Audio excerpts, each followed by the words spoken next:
Peace, family. What's up, YouTube? I'm getting ready to go live on IG. I'm just setting it up one time for anybody who's going to join me.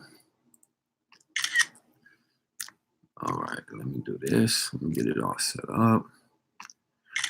Get some time for people to come in. All right. Okay, boom. Questions.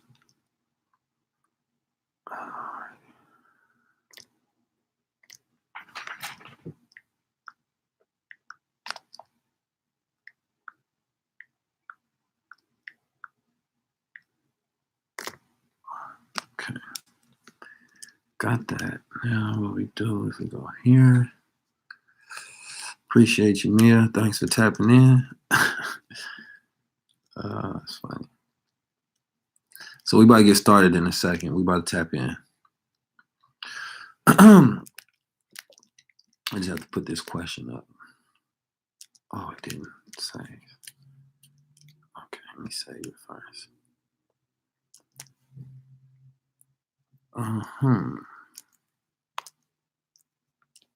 Walaikum salam. Walaikum salam. Appreciate you for tapping in. Okay. Almost ready to get started, y'all. Bear with me.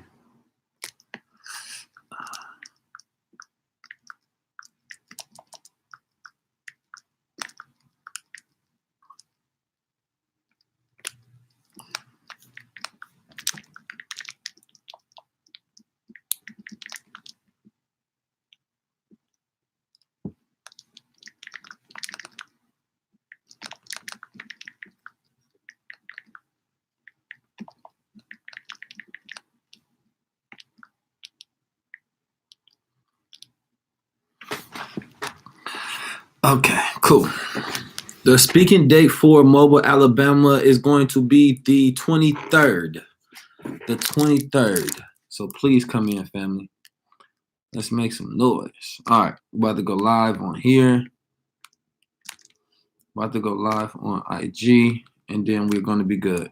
Nope, we just starting, Curtis. All right. Peace, family. About to go live. Make sure you tap in right now. Peace, family. About to go. So y'all get to see the behind the scenes. That's for anybody that go into the story. Make sure the camera's clean. All right, and we're ready.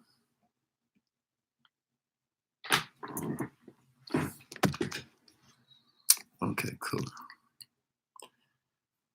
And let's go.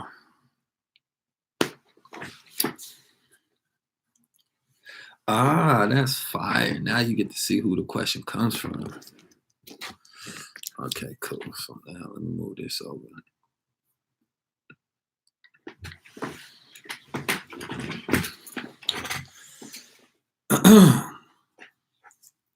Peace and blessings for everybody that's tapping in tonight. It's gonna be Q&A, but I also have something specific that I want to talk about. Oh, I've been blessed, Fly Guy. I see you've been working, man. I have something specific that I want to talk about. What's up, London? Speaking of London, I'm taking all international bookings. I couldn't do it at first. I had to go get a new passport. As you can see, I was able to go get my passport. This came in pretty quick. So now I can take all bookings, whether it's Toronto, UK. Those are the places that I'm super focused on because I know a lot of you all hit me up and I had to say no. But what I wanted to focus on today was, I wanted to get some feedback and then tell you about some projects that I'm working on and that, me and Brother Ben working on as we getting into this filmmaking industry to be storytellers, to tell the different stories that we want to. And one of the things that we wanted to do as far as, storytelling was to do a docu-series, but don't take it from this point of a documentarian, but create a film about the art of manhood. And the reason we wanted to tackle this subject is because in the current paradigm that we live in, what it means to be a man is is deconstructed at this point. And a lot of people can tell you what they hate about manhood, what they hate about masculinity, what they think is toxic about it, but no one can provide you with a model of this, what it means to be a man in this time. And there's a lost art to manhood. There's a lost art to being a gentleman. There's a lost art to the debonair suave of being, within your masculine self. You know what I mean? Even the confidence that comes along with it and hitting those points provided as like principles within that character that you can become. And so like I really want to get to a point where I want to be able to tell the story and create a film that I believe will be great for women and men and young people all alike, because this is going to be something that's monumentally important. Just as far as, future storytelling, and not. And as I just came from this event, and the event was about women's empowerment, and I was listening to some of the people on the panel or just some of the people in the audience talk about some of the stories that they want to see. And I realized is that when it comes to representation in film and it comes to representation in media, there is not a lot of me that I see on the screen. I've actually never seen me on the screen. I'm not talking about the black man, but I'm talking about one with my mindset, and one with the ideology that I have. I've never seen that before. Closest we ever got to was Malcolm X. But beyond that, I've never seen someone who thinks like myself or who even grew up like myself on the screen. Walaikum salam, Elijah Farrakhan. Let me know if you want to tap in, because you can help me with this as well. And so in that thinking, I also want to do films about, just telling the story from my experience of how I grow up. There's never been a story or just like a family drama or comedy or whatever it may be about a Black Muslim family and what that experience even looks like. Like it's never been, ever. And not even just from like Black Muslim, but in special context of Black Muslims in America. People find it safer to tell the story of Black Muslims from the aspect of those who are unorthodox or Orthodox Muslims or follow the way of the Sunni, or Shiite, but no one has ever expose and humanize what it looks like to be a Black Muslim and the things that individuals go through continuously, and have went through, and what that story looks like, because that humanization allows people to see themselves within those characters. And it's something that, I would love to see also as a coming of age story, and, the different things that individuals go through. And also, there's never been a story from the perspective of the conscious Black man. Now, of course, it's demonized today and it's connotated with a negative stereotype, especially in mainstream media, that individuals will call it the hotep, even though, that's definitely mischaracterizing the use of that word and this idiocracy to use that word in any description in a negative connotation. But that's what individuals do. But these are real ideologies and these are real mentalities that individuals have walking around, but individuals never create that storytelling aspect to be like, oh, let me see things from his perspective, or what that person go up, or who that person is and why they think the way they think and what's their daily situations, because that understanding breeds that conversation breeds understanding, and that understanding breeds acceptance. And so just the masculine perspective is bunched in as people say, it intersects with white patriarchal intellect, when it's the opposite. And if the story is not told, then it will never be accepted. And it's meant to look at the strong Black man as negative, because I've even seen memes that go around and say that the straight Black man is the white man of the Black community. And even that is amazingly problematic in itself, because it links heterosexuality with toxicity, as if the two are mutually, connected, when they're not at all. So, being able to create these stories and put them out there and being able to control the narrative is extremely important, especially in an advancing society where thoughts against the mainstream are now being entered, and if we can see these thought processes, these new paradigm thoughts that we want to have projected into film and entertainment, then it allows us to know that, yes, this is okay to start thinking. Like, even like from the aspect of the conspiracy thinker, or the conscious person, or like all of these different things, it's just never been told. And there's a huge gap in opportunity for that. And that's something that I really, really, really, really, really want to be a part of, because as I study the crowd mind and I study the psychology of where we are today, what I realize is that if you want to tell any story to the crowd, you have to do it in images. You have to do it in videos. That's how the crowd is impression. That's how you really take on new ideas and new thoughts. But if that narrative is never being displayed, and I heard something today, I hope I don't mess up his name, but I believe his name is Robert Lawson, Tina Lawson's husband. He's been an actor for like 50 years, he said. And he said that when he started in the business, that all of the stories, all of the humor was told from the Jewish perspective. It was told from Jewish humor. And so, in that, of course, you will wonder why, if the industry has been Jewish owned and ran and told from that perspective and green lighted from that base of, power, then of course these sort of conversations and of course these sort of messages never get to be brought out, never get to be displayed. And so we now have the power, instead of complaining about anything that persists or exists. I realize this listening to the people today, is that we don't even think about going the normal route at all. Like, because we know that these stories can't be told through the normal route. And here's an interesting thing that I found as I was sitting there listening. There was a woman, or there was a trans person on the panel, right? And it's crazy because I didn't even know that person was trans, and still they started speaking, and then they said something. And what Richard Lawson had told that person, because they were basically complaining about not having representation. And I thought what he said that you can complain about something, or you can create it yourself, and then you can show them that it's profitable, and then they're going to want to scoop up and be a part of that. And I thought that was phenomenal advice when it comes to what we do already, because you look at something like me and Brother Ben, we don't go any traditional routes to be accepted in any mainstream sense. We're not even thinking about going Hollywood route, because we know that these stories are not being told in Hollywood for a reason. So we said, let's just create content and figure out how to monetize it as we go along.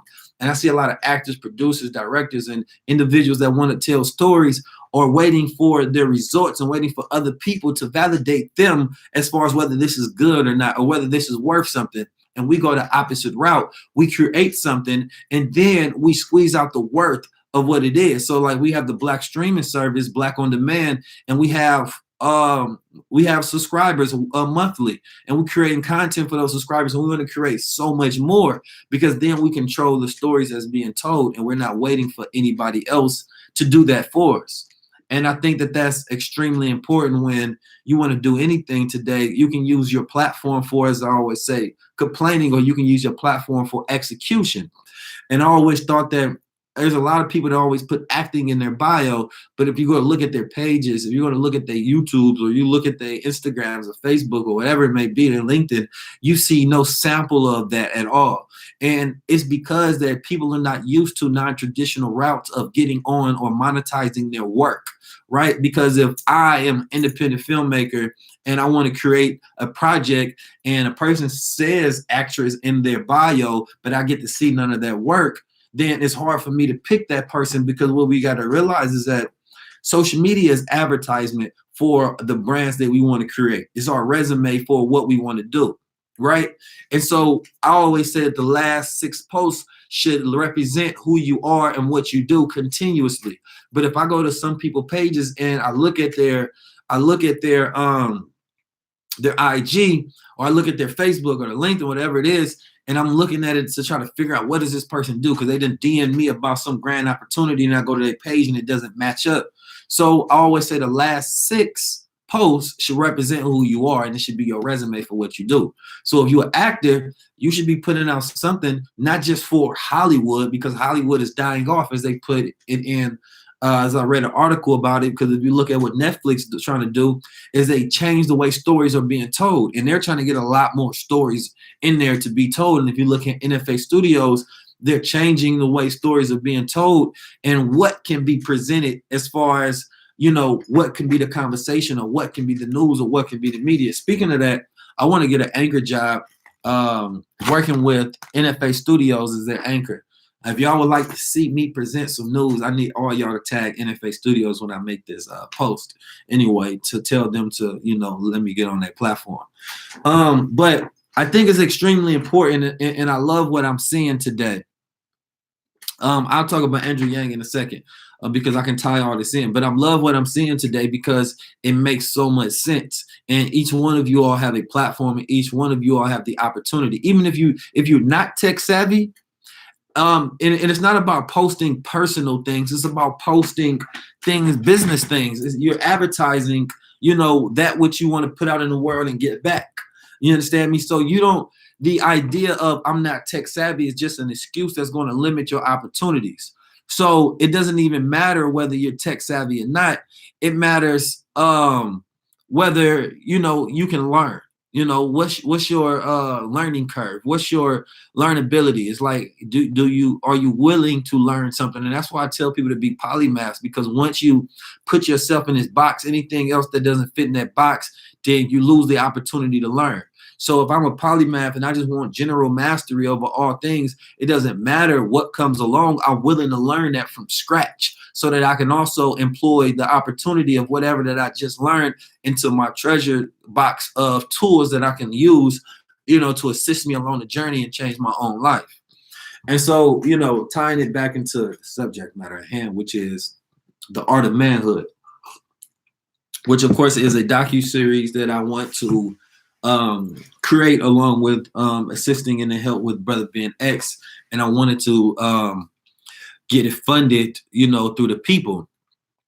Polymath, so you just missing the H on that polymath.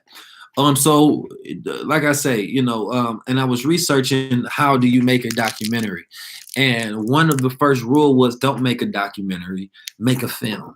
You understand me? Like the old idea of documentarians, puts you in this box of classical thinking that doesn't allow you to tell the story from a perspective of it also being entertaining, and it also being a piece of art. And so I don't want to tell a normal or create a normal documentary. I want to create, walaikum salam, I want to create something that's a piece of art. And part of making the Art of Manhood would also teach you how to make something in an artistic manner. But even exploring the emotional range, of a man in a coming of age story, and even creating different skits of like what should a man do in situations and what should a boy do in situations, and exploring the legitimacy of toxicity, of what people call masculinity, and also exploring the divinity of masculinity, and also exploring historical references of what it means to be a man in certain cultures, and finding the root of how manhood is being displayed today, and maybe even throwing in the idea process from a white man's viewpoint of what it means to be a man, because we're always taught that, even if you got rid of the white man, you wouldn't get rid of his mind, and so if you know where things come from, it allows you the opportunity to pick and choose where you want to draw from, right?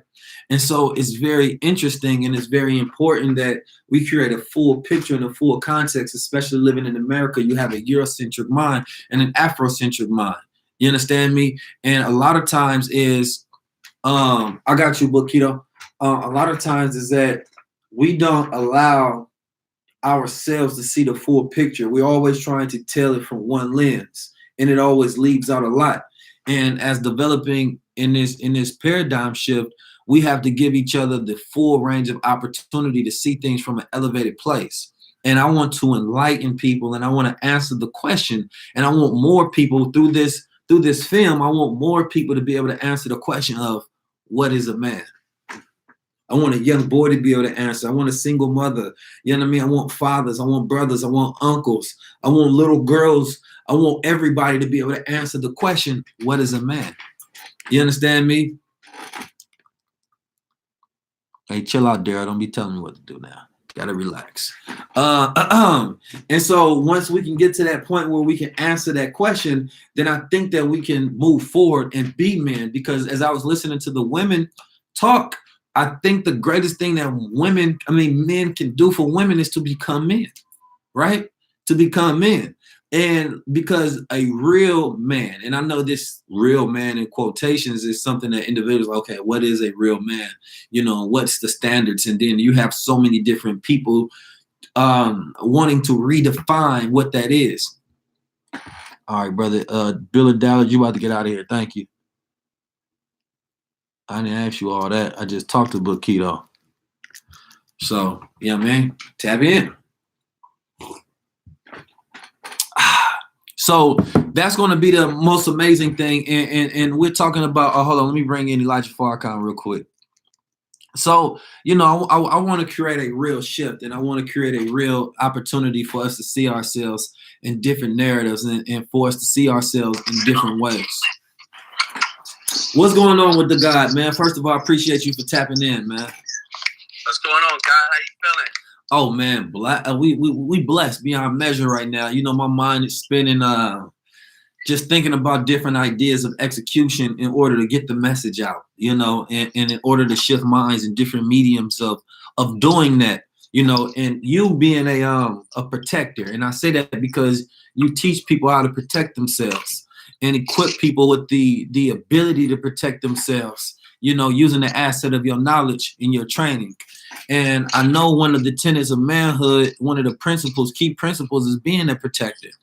So, you know, first I want you to explain, if you will, what does it mean to be a protector? And not just in the physical realm after you get the physical, but what does it mean to be a protector of the mental aspect and your spiritual aspect of being a man? Man,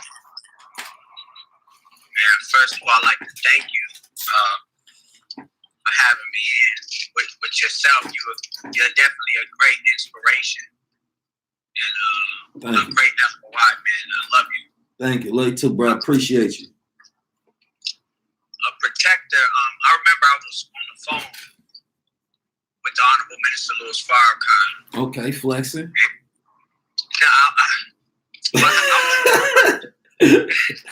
I was offered a position in the ranks as a lieutenant. Hold on. The people saying it's pausing. Let me bring you back in real quick. Okay. Right. So y'all was saying it's pausing. I'm gonna go ahead and bring them back in. I don't know what was happening. Oh man, can't never just do this thing right. All right. So we're gonna bring this back up.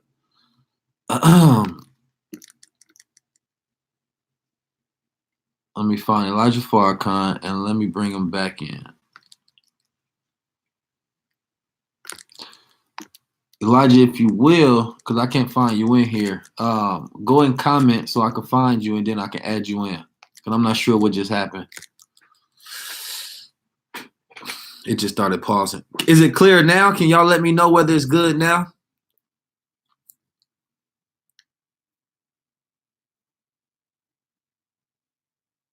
Can y'all let me know whether it's working now?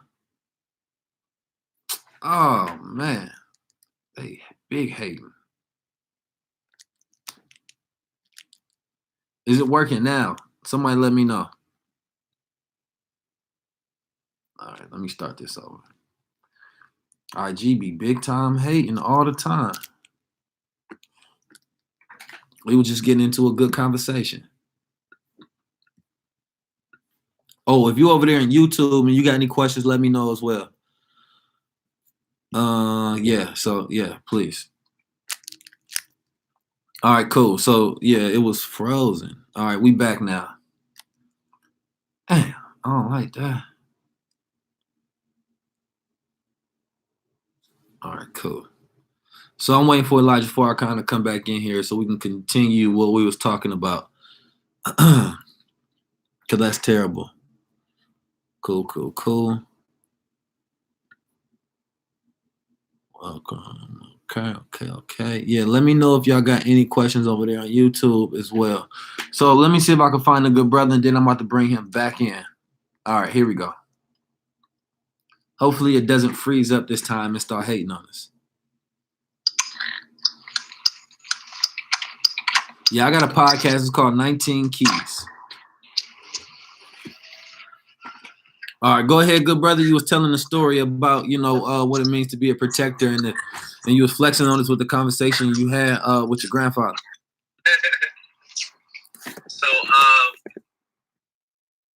was offered a position to be a lieutenant. So I was very, very nervous and definitely felt unworthy. So I called my grandfather and I asked him, about it. And one of the things, I'm not going to run through everything, but he said he used to be a lieutenant. And he said when he started out as a lieutenant, he said he would have to run the brothers through calisthenics and martial arts, for a certain amount of time. And then it would go into the lessons and the teachings. But he said in order for you to first be a man, he said that you have to study. He said in order to be a man, you have to first study. And he said,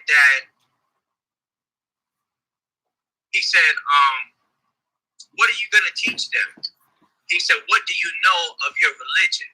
What do you know of Islam? Right?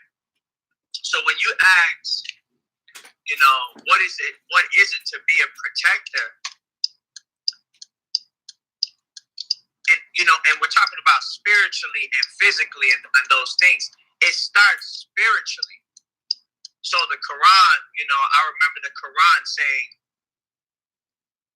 for those who wish to guard against evil, there's no doubt for you. Like there's no doubt in this book for those that wish to guard against evil.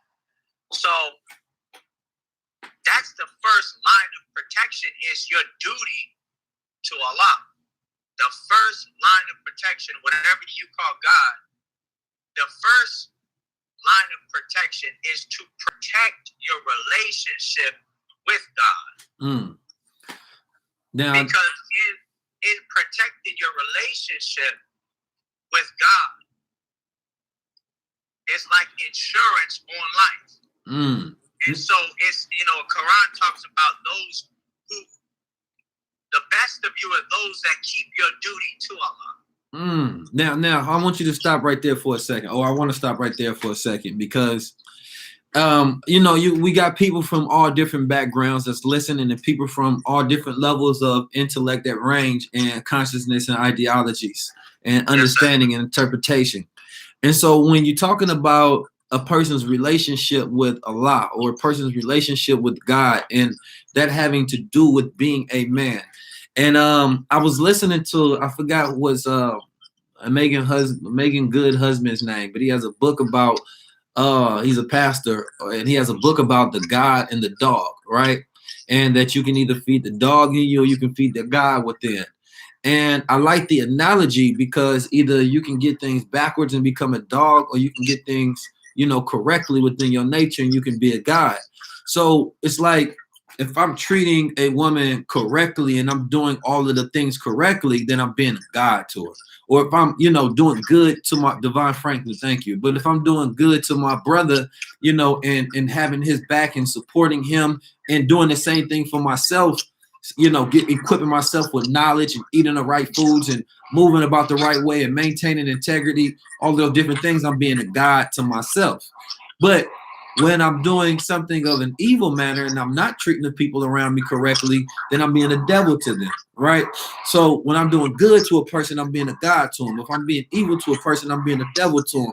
And when you talk about the relationship with Allah, if a person is not going with the tenets of, if you look at the first surah in the Holy Quran, it's about the key. You understand me? And if you follow that prayer and if you follow those words, it says that you can live the life correctly of being a Muslim. But if you talk about the ninth surah, it's about the disbeliever, right? So if you do things incorrectly, then you are a hypocrite towards what you know. And so I think about this morally, is that in a lot of people's world and a lot of men's lives, we know what to do right consciously. But subconsciously, we hypocrites, meaning in our habits, we are hypocrites to what we know is correct.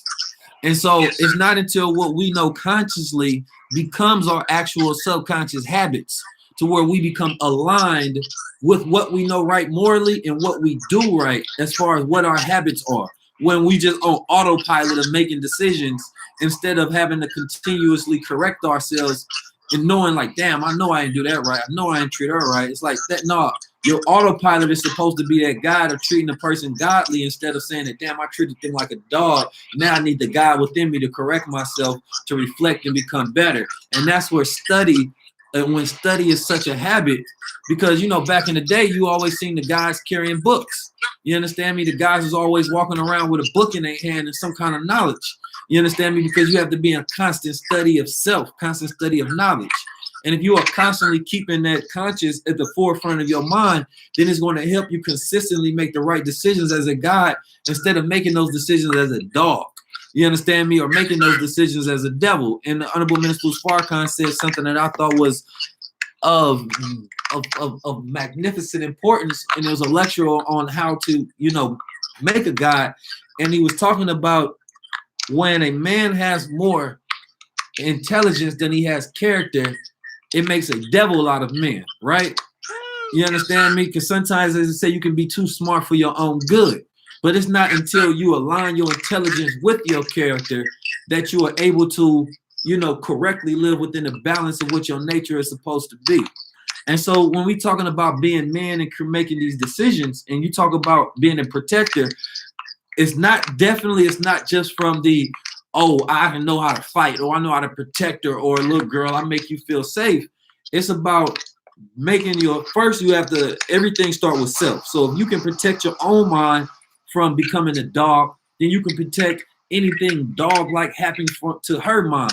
You understand me? Yes, sir. So yes, sir. I want you to hit on the point of the mental aspect of protecting as a man, protecting one's own mind, because we're vulnerable to a lot of things. Oh, that's beautiful. But that's beautiful. We are afraid to even speak on our vulnerabilities, which only create even bigger vulnerabilities because we're not willing to address it. You understand me? And that's deal beautiful. with it. That's beautiful. And can you hear me? Yes, sir. Yes, sir. That's beautiful. Man, when you said about protecting one's mind, oh my God, what came to my mind, I'm gonna use myself as an example. Okay, when I stopped striving to obey God and was overcame by the forces of temptation and the darkness of society's, culture. The only way I was able to get back to Allah was first my desire and my will. And it says your desire feeds the will, but it began with prayer. And a lot of us, because of the way we've been fed through society, we forsake prayer because we don't even believe there's a real, live, active, all-powerful, all-hearing, almighty God. So we don't take that as a part of our life. But the way I was raised, praise be to Allah, I lost my way, but it says if you're trained up or taught the right way as a child, if you deviate, then in your years you'll come back, inshallah. So I deviated and I remembered prayer. So I started getting up every day before the sunrise doing my Fajr prayer.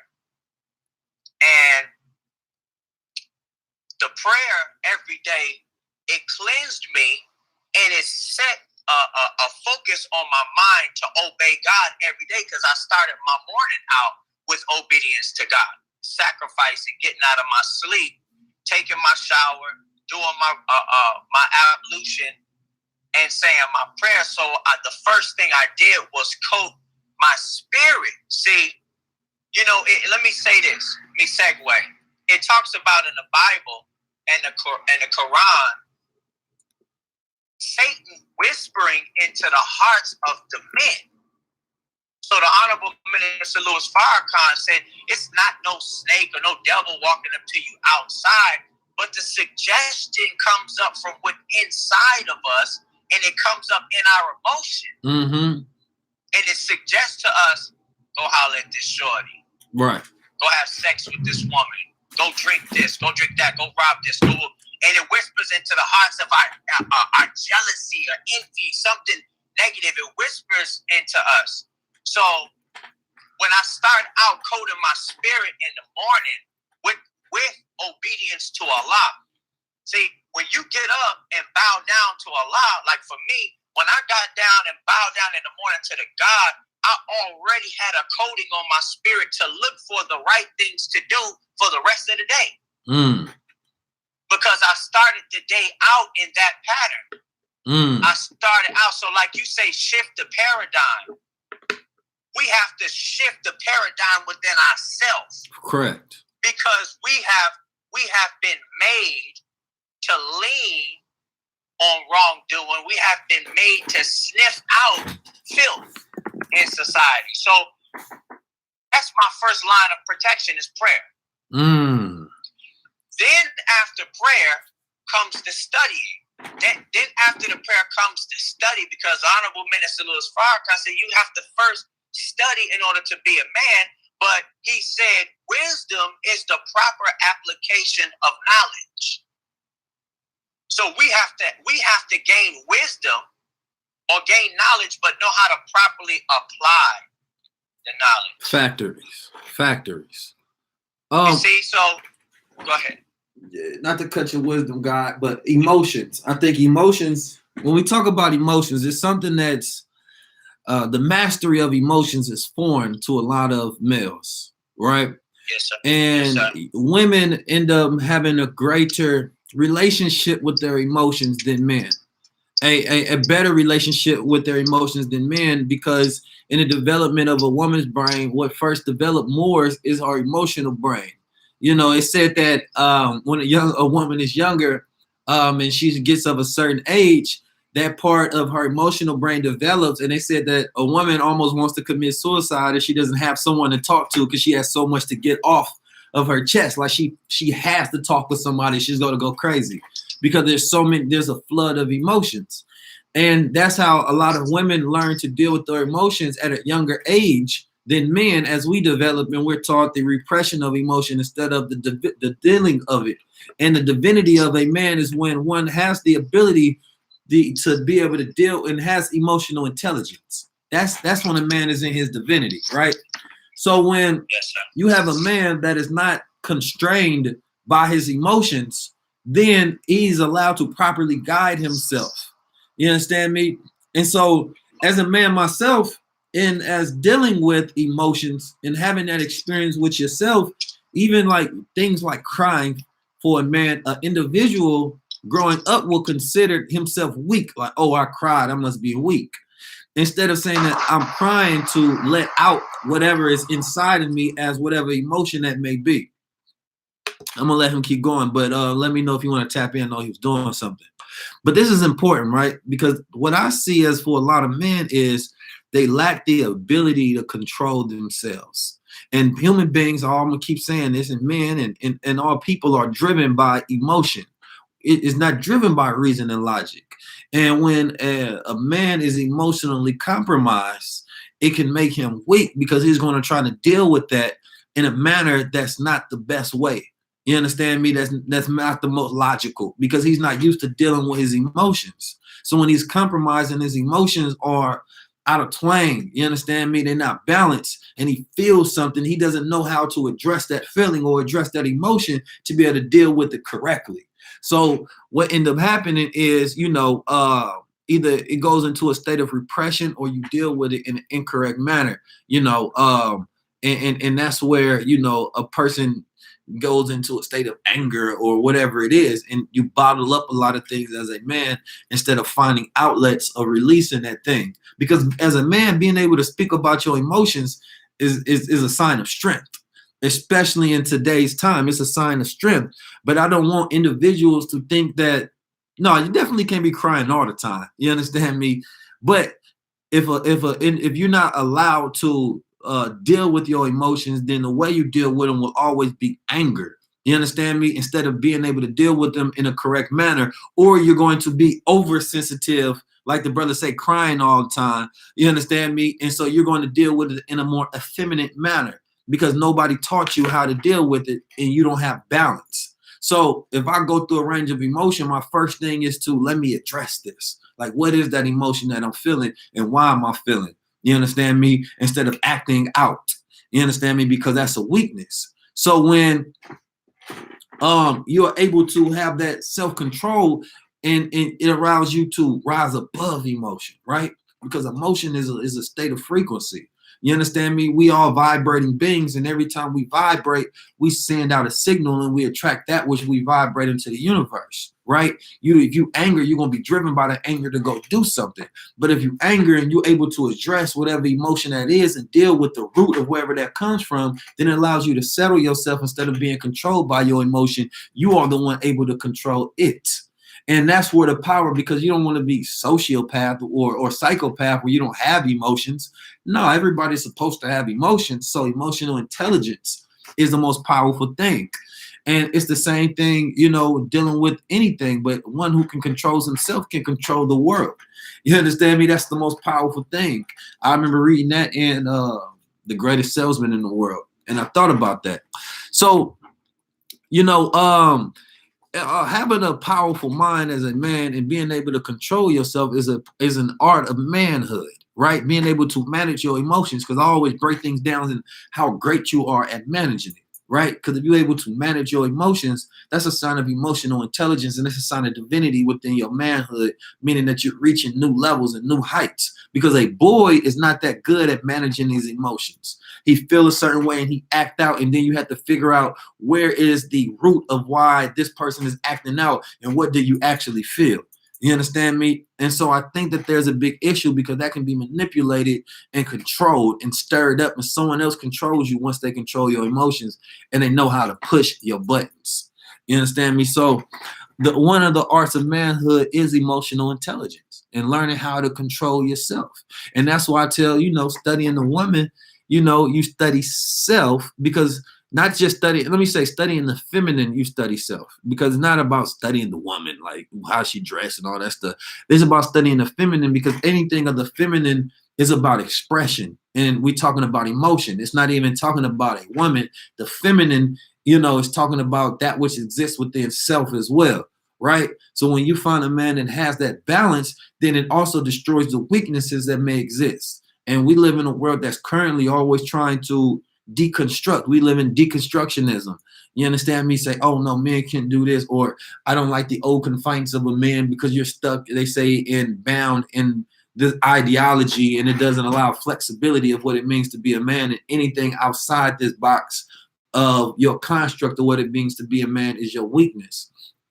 And so, and that's what individuals consider toxicity, and I always say the only way something can be masculinity should ever be spoken with toxicity is when it's not matched by self-knowledge or conscious identity. Because when you know self, and I'm talking about not just saying, oh, I'm a guy or I'm a man, I do all this. No, I'm talking about truly knowing who you are, then you have mastery over who you are. And that mastery allows you to have a greater relationship with the God within. You understand me? And then you start to live within that Black God protocol. And that's very important. So giving back to this is why I want to create, this docu-series, this film about manhood, to answer all of the questions and bring in perspective. And by the end of it, I want individuals to be able to answer that question for themselves. What are those pillars of manhood, and what does that mean? Because the emotional problem, I see that persist in so many different ways. It's like even affection as a man, because my father has showed me that much affection as a young boy. Anytime somebody shows me affection now, a person like, oh man, like what, like I don't need that shit. It's like you almost feel offended, like, you understand me, or you just feel weird about it. And so you have to do surgery on yourself to figure out and pinpoint the roots of why you feel a certain way about it. And then you get to explore that range of emotion, and it gives you more control and allows you to evolve as a human being and lessens all your faults and your weaknesses so that you can move forward in life and you have growth. You understand me? Because, so I just thought that was important. I don't even remember like my father telling me he loved me until I was like older. And so I never had the ability to say it at first and just like call him. And I remember one of my uncles told me, I think my father was going through something, and he was like, call your father and tell him you love him. And for me, that was like a hard thing to do because that was just not something that we did. We did tough love. You know what I'm talking about? Like, and that's the thing. You don't want to over spoil a son, especially if you're a great father, because it robs him of the ability of becoming a great man like yourself. And so I remember I got this scar on my hand. I'm sure y'all could barely see it, but it went up from like here to here, and it cut me all the way open. And I was running from my older brother, and we was in West Oakland. And I remember as I was running, I fell, and then I cut my hand. I cut it deep on like some glass, and it went deep. And this one, my hands was much smaller. Like I was like under 10. You understand me? And it cut my hand like the whole thing was cut open. And I remember going to my pops, and my pop was like, "Dang, pops, look at this." And he just looked at me, and he said, "Boy, you be all right." And he said, "Go ahead, man, go wash it off." And I remember thinking, like, damn, at that moment, I wanted more affection, I guess. I wanted him to be more sympathetic. But for me, it taught me one of the most amazing lessons that I use to today. You understand me? Now, of course, I went to my mom. She went and wrapped it up for me, gave me the Band-Aid, and I was done with it. And afterwards, what I realized was I didn't need that. You understand me? I was making a big deal about something that in the end, I was all right. Because if you would have spoiled me, I would have always looked for that affection when something went wrong, right? But for me, and you all can take it however you want to, but for me, in that moment, and I use this now for the rest of my life, is anytime something harsh or something bad happens, always hear that voice in my head saying, "Oh, you'll be all right. This is something too that you'll be able to get over. This is something too you'll be able to go through. Something too that you'll be able to grow through." In every instance, just the same way my hand healed up, I was all right. And I'm talking about some of the worst things that I went through on the planet. In the back of my mind, I always heard that voice, "You'll be all right." You always go through it to get through it. And it's always seemed much worse. And sometimes when you spoil a child, it robs them of the ability to be able to go through things. And that's why that tough love was important. And that's why a lot of times having your father around and having your mother, it creates that balance. You understand me? Now, of course, you know, there were probably other instances where, Pops just wasn't the greatest talker in the household, but he was better at talking to other people's children and things of that nature. And so that was because he didn't have a father that was around. So when I thought about it as an adult, thinking about how he is a father and his limitations as a father, I had to ask myself, well, what did he see growing up? And he didn't see his father in the household. He didn't know his father like that. And so that was a very important lesson that I had to learn. You understand me? And when it comes to dealing with your parents and humanizing them and seeing them as people and recognizing what their limitations are based on what they went through and what they observed. And so as a child, sometimes you have to forgive your parents for their own limitations and the things that their parents did to them. You understand me? And so we was talking about, if your parent wasn't a great father, some people use that as an excuse, like, well, my parent didn't teach me shit, so I ain't teach nobody shit. And then the other child can be like, well, my parents didn't teach me shit, so I'm gonna break the cycle. It's always two different ways you can look at that. You become the victim, or you become the one that changes this victim mentality. You understand me? And some people choose the weaker sense, saying that, nah, since I wasn't taught it, I don't have the responsibility to teach it. No, that's why we say, being a man, you must study. Because what you don't know, you must learn in order to be better. Instead of saying that, oh, I wasn't taught this, or I grew up this way, and you make excuses for yourself, you study and you learn. You understand me? Then it equips your mind with the necessary tools to manage yourself correctly in all situations. But I mean, I done been in situations where I done been people tried to jump me, you know what I mean? I done been in fights, had to walk through different hoods and so many different things that I had to manage that fear. You understand me? That you have sometimes growing through situations and asking yourself, are you courageous enough to do that? You understand me? And then also putting yourself in the stance that I'm still a man if I don't go this route, or if I walk around. You understand me? Or do I always have to go straight through the danger? Or can I avoid the danger and still be a man? And so growing up, I always thought that I had to go straight through the danger to be a man. I never thought that I can go around the danger and avoid it. But going around the danger, that's more the intelligence. That's more your godly thinking, saying that you have nothing to prove to others when you know self. And that's why it's important to raise a young man with the confidence of knowing self, so that he don't put himself in unnecessary situations to prove something to himself. You understand me? And that's what a lot of individuals go through. And I'm thankful for all the situations that I went through. I've been in hundreds of fights in my life. You understand me? And it wasn't until I was an adult that I had to learn that I had nothing to prove. Like I had nothing to prove. You understand me? And so regardless of how much I was taught, it was something that I had to learn like the hard way. You understand me? Growing up, always thinking that if somebody bumped me or somebody did something, then I had to teach them the ultimate lesson of manhood. I had to teach them the ultimate lesson of I got to beat your ass, instead of thinking like, I can deal with that. I'm not really hurt. Because I used to always tell people, I'm not beating your ass, I'm teaching you a lesson, right? And this is how I used to justify it, because I'd be like, it'd be individuals that would start something with me. And I'll be like, look, you get the opportunity to back away and move away, because if you take that next step or you punch at me, it's not going to go the way you think it's going to go. And so I'm going to help you out so that you don't do the thing to the next person and they don't have to deal with this. So I'm going to teach you this lesson by whooping your ass real quick. You understand me? And I've taught many lessons, and unfortunately, and the more divine and more intelligent thing is sometimes just to let a person go through, man. Let a person be who they are. You don't always have to teach a person that lesson. You understand? You don't always have to. Now, sometimes people need to, so they don't continue to perpetuate this tough guy persona, run into the wrong person and get themselves killed. You understand me? Because it's usually the square, it's usually the weak man that tries to prove something to himself, by seeking out others and trying to find his manhood through other people. And so I never had to do that to be like, oh, I need to beat your ass to figure out if I'm a man or not, because we've already been through so many situations to where I've realized that I'm a man by what I don't allow people to get me into, not about what I'm getting into or even how I handle it sometimes. But if you put me in a situation I didn't want to be in, then you control me.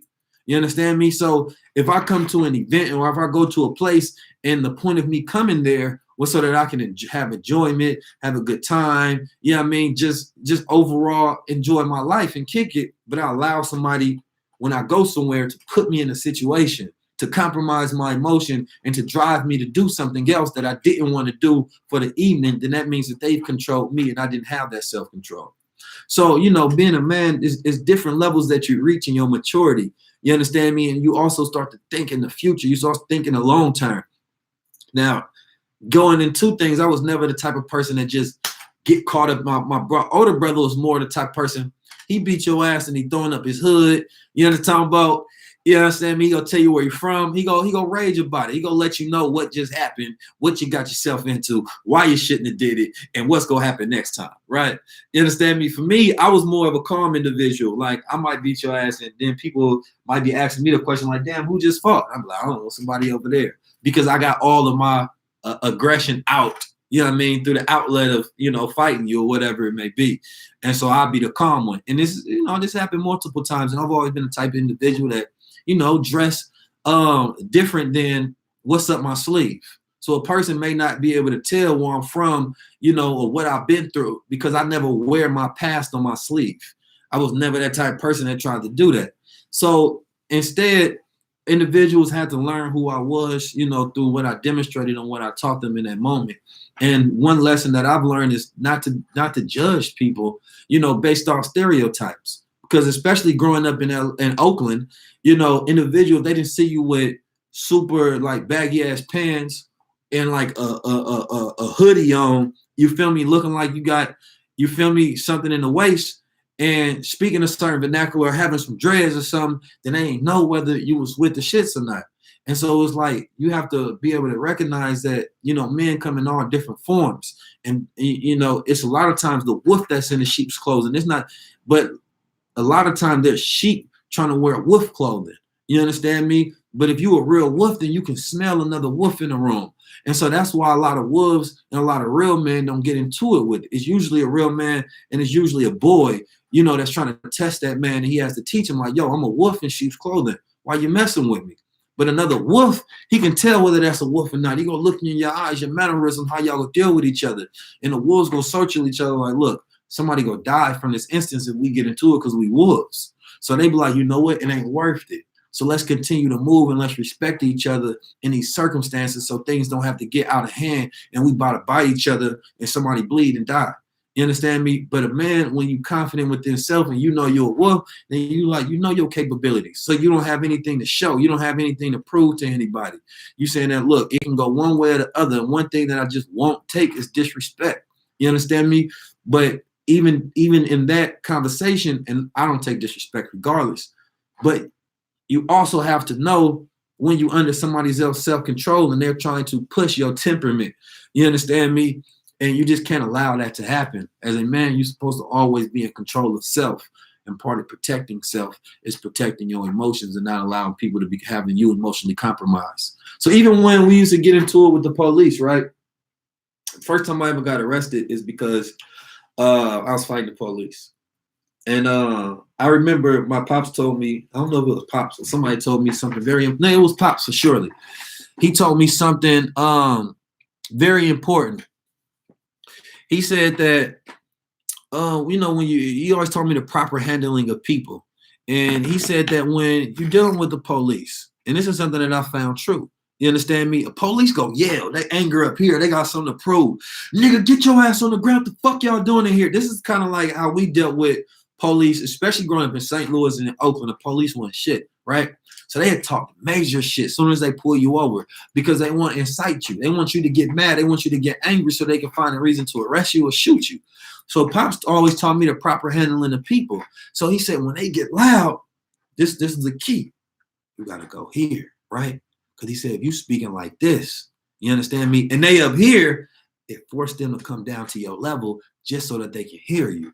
And so I remember doing that when me and the homies was out and about. I was like, nah, let me speak. I can handle it. I was always thought like I was just that person that can always get the best outcome of every situation. And for the most part, I was, because I always had an ability to speak correctly from intelligence, right? And so when we deal with the police, I deal with them in attack and the mannerism of the proper handling of people, because I never thought about whether their racism will win in this situation. I always thought about whether my intelligence will win in this situation. I never thought about whether they hated me. I thought about whether I was smart enough to be able to navigate through this situation strategically and handle these people. You understand? Because they people, regardless of their races, they suckers, they devils, they terrorists, they just people that you have to deal with. And so I would always want to equip, you know, other individuals with that thought process that it don't matter if this person is racist, or rather how you handle that person, right? How you handle that person. You understand me? Like if something hot, you don't pick it up. If something hot, you wait till it cool down. If something is hot, or you put on some gloves. It's how you handle the thing. It's not the thing itself.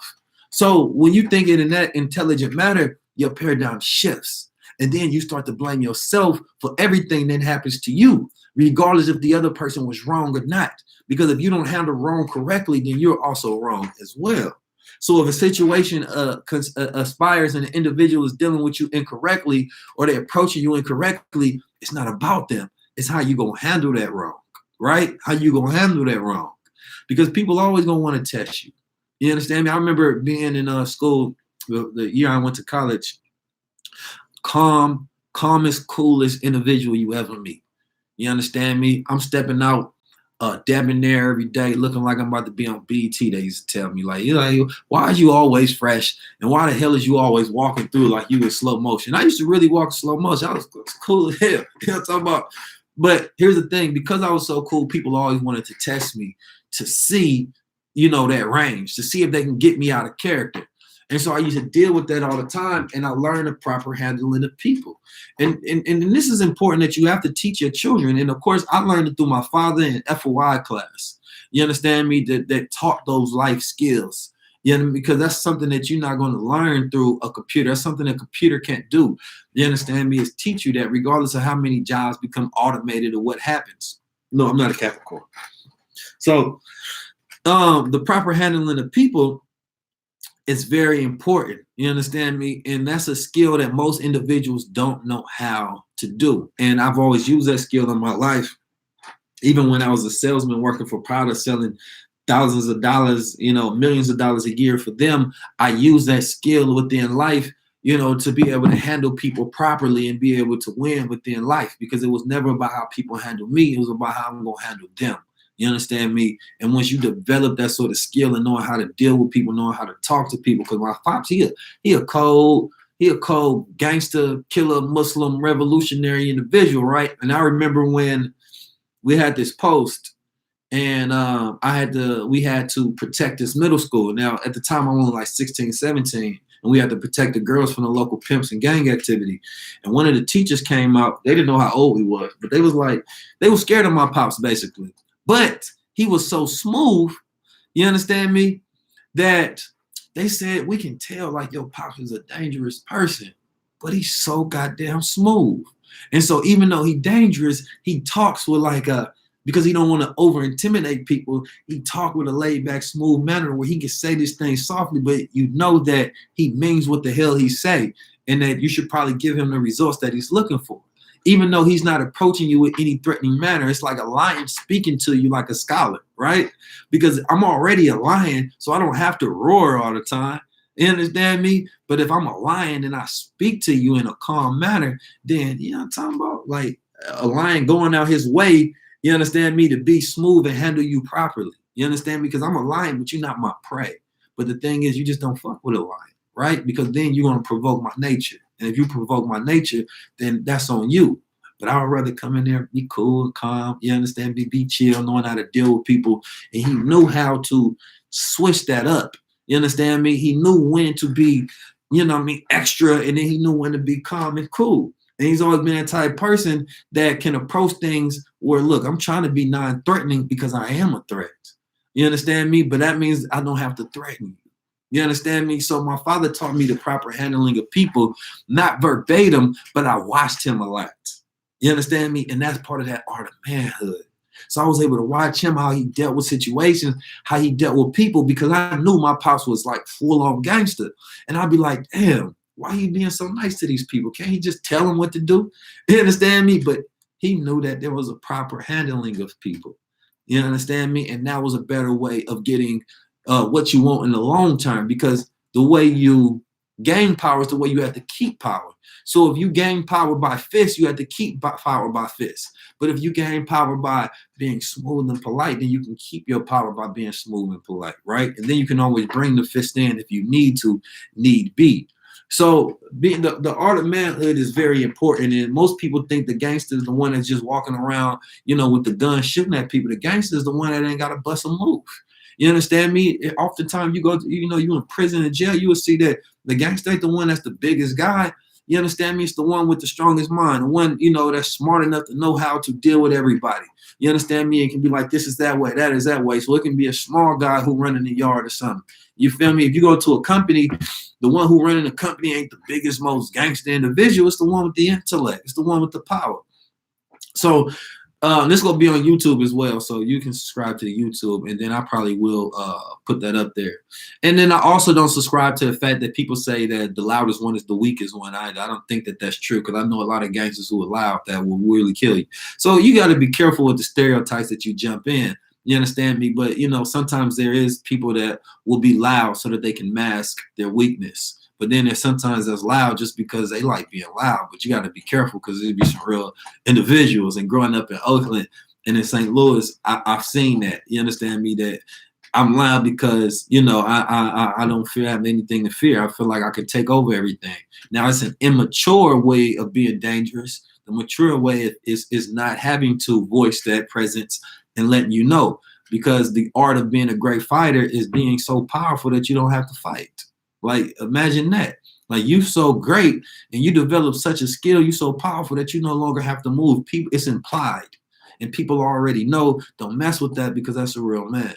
And you don't play those type of games. So the more people know and the more you develop that within your presence, the less you have to show people, because people know it. They can see it automatically. Like, nah, that ain't the one that, I don't think that's the one you want to mess with. You understand me? So, Art of Manhood is very important, and I would love to get public perspective and perspective of men and some perspective of women. You understand me, and create this film that I think would be very powerful. So, what y'all think? Y'all think y'all want to see something like that?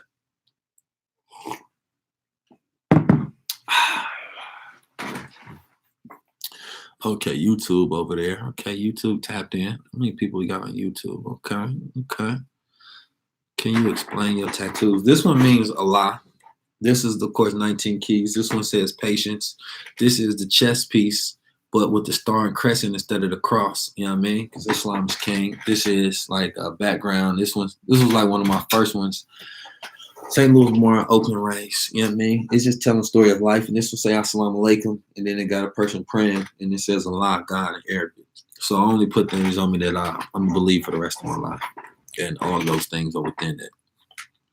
Books that changed my life. 19 keys. Come on now, you know everything. 19 keys. 19 Keys. Tap in. The same thing with the podcast. It's 19 Keys.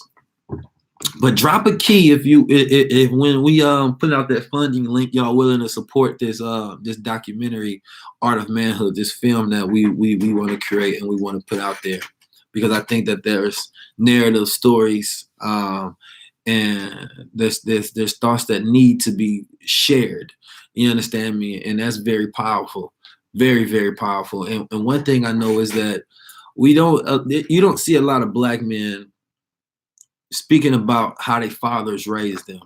And I think that needs to be a change as well, because Black men, as statistically, are in their children's lives more than any other demographic of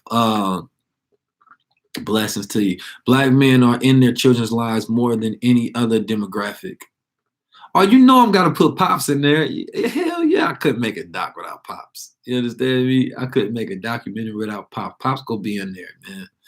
I think I don't even think I'm gonna need that much. I think initially we just gonna raise like 10 grand. And because we're gonna be willing to put in a lot of the leg work, you understand me?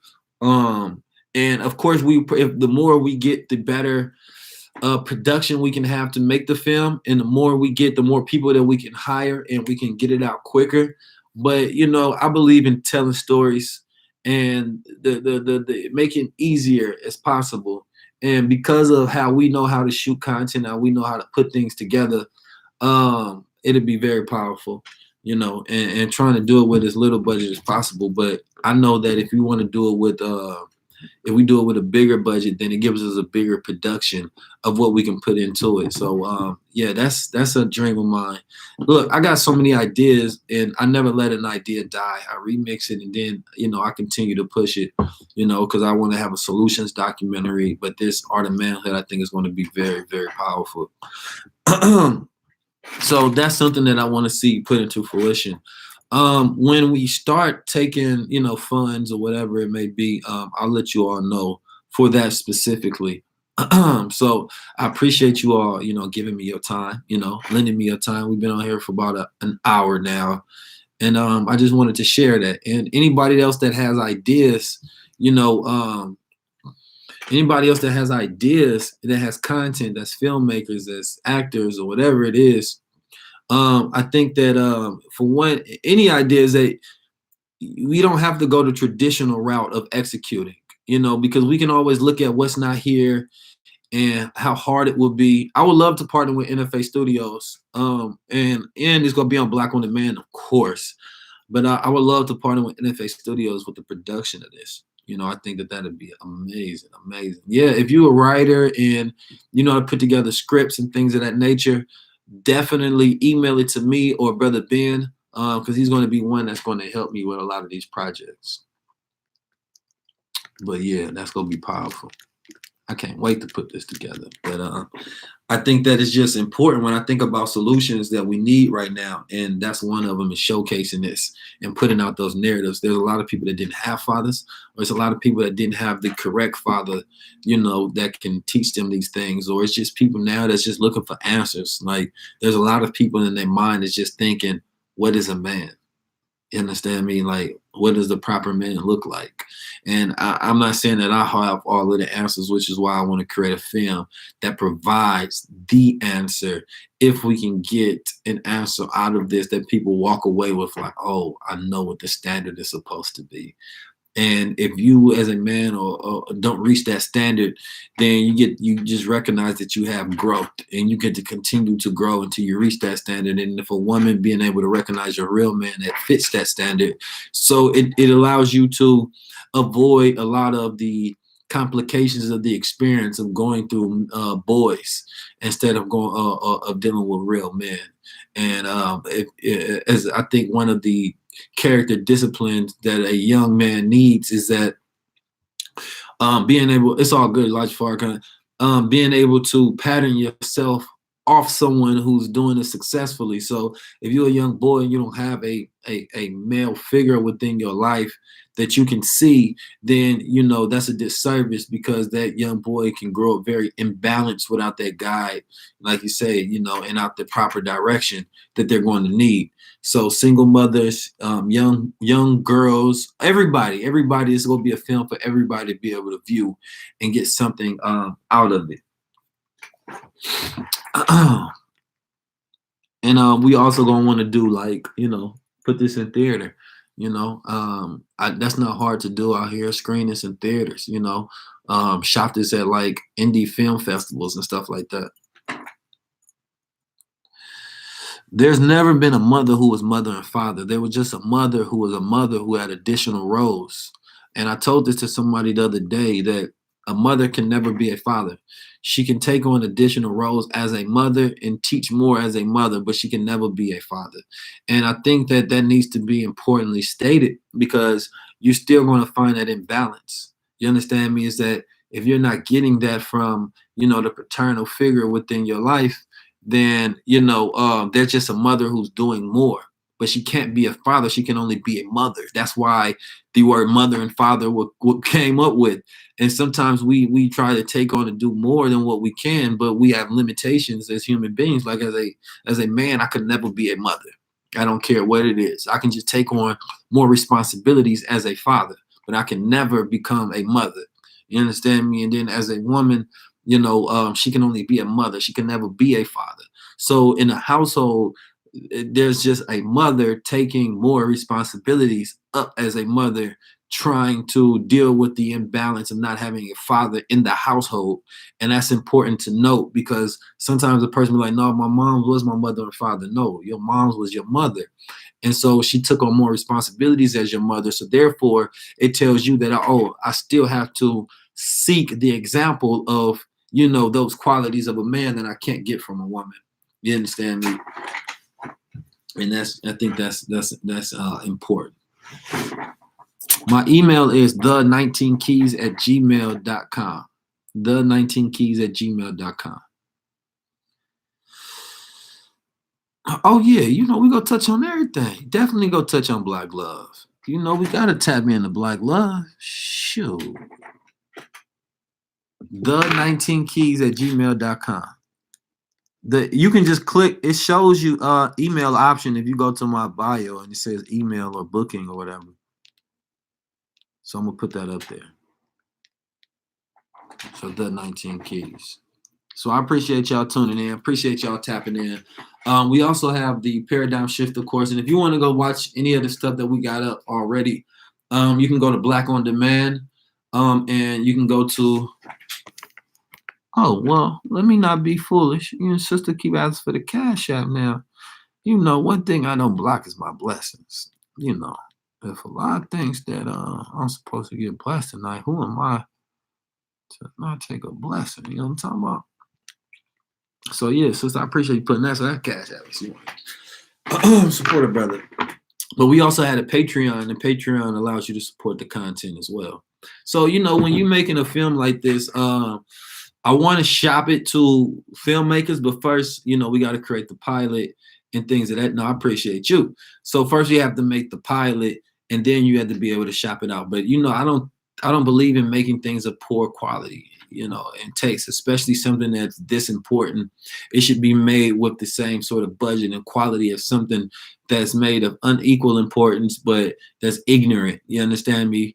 And so we have to start putting, our money where our mind is. We have to start putting our money where we think the solutions, exist. And when we start to do that, we find, the world becoming that thing that we actually want to see, because we are helping build that thing. As I told people before, we should have like a conscious bill, a revolutionary bill, to where every month we're putting money to something that will help fund a paradigm shift of what we want to see in reality. And so I know that that's really a huge problem for the world right now, is that there's a lot of males, there's a lot of boys, but it's not a lot of men. And that's missing within the paradigm. And that's actually going to help out, a lot of women when men take on the role as men again, and then they fully secure themselves in the responsibility of what it means to be a man. And that actually empowers women, by that, by that. Yeah, and so it's about having that rulership together. That it's not about the matriarch or patriarch. It's about the godtriarch of men and women working together. See, somebody just asked, what does it mean to be a man? And that's what we're gonna answer in the documentary. So thank you for asking that question. So this is the last question for the shifters. What I want to do is I want to do a big event. So we couldn't continue the stamina of just touring around. For one, is we did all of that out of our pockets. It's not like we didn't get any like money or anything of that nature from it. It was really about just reaching the people and doing something together and showcasing what we can do together once we unify. And we was really like shifting the paradigm everywhere we went, and we continue to do that. Now I want to do a big event, like a conference, and we don't have to do many. We can do maybe like just one this year that's really huge. And, we can put together the agenda for the people, all their solutions. So we can talk tech, we can talk AI, we can talk all of the different projects. We can pull in people from many different industries, and we can unite, all of the different leaders and people together and showcase unity of what it means to work together. And so, I want to put together a conference that's just super paradigm shifting. We funding ideas, businesses, like really things that's shifting the paradigm. And I think that if we put together a huge conference and people can get to fly in and come in, I think that'd be very, very powerful. So, instead of just doing individual tour sets, where we going around each place and we all just flying in and flying out, because like I said, we not, we rock stars in the sense that we shift the stars, you know what I'm talking about? But it's not sustainable, and I don't think a lot of people appreciated the fact that everything was coming out of pocket. And you get a lot of criticism for people that's waiting for something to fail, or saying that y'all doing this for the money. And it's like, how, when we putting our money up there to just reach people in different places, and come provide solutions that if you had anybody else, they'd be charging you $300 to come to something like this. But we all come together, and it's 10 of us, and we charge people like $20 to come in the door. And so it's like this ridiculous notion that people can't see when an individual is trying to give you extreme value unless you put an extreme price on it. And so I think that the smarter thing is that if we can just create one big conference, you can fly in, we can give you all the solutions, and we can provide you and equip you with tools and programs and things of that nature that will assist you along your journey, and that can help shift the paradigm. And I think we need to do this before 2019 year of the keys end. So going into 2020, people can go with this collective mindset, of this solution-based thinking, and we can all just execute upon the things that we need in order to shift the paradigm. So I would like to answer your question, I would like to have one big conference. And so that's something that I'll be working on as well. So thanks for all of the questions. I appreciate y'all tapping in, tuning in. Make sure you become a key, so that you can become a key in someone else's lives, and we shift the paradigm. You understand me? Instead of having a rusty locked mind, you understand me? And people with these locked minds, and they need help and they need assistance. Become the assistant that people need. Become the guide that people need. Become the key that individuals need to unlock their mind. If you get information that you find of extreme importance, share that information with somebody else. You understand me? We have to stop being so selfish when it comes to knowledge and understanding and wisdom. If it helped us, it will help somebody else, right? So tap in.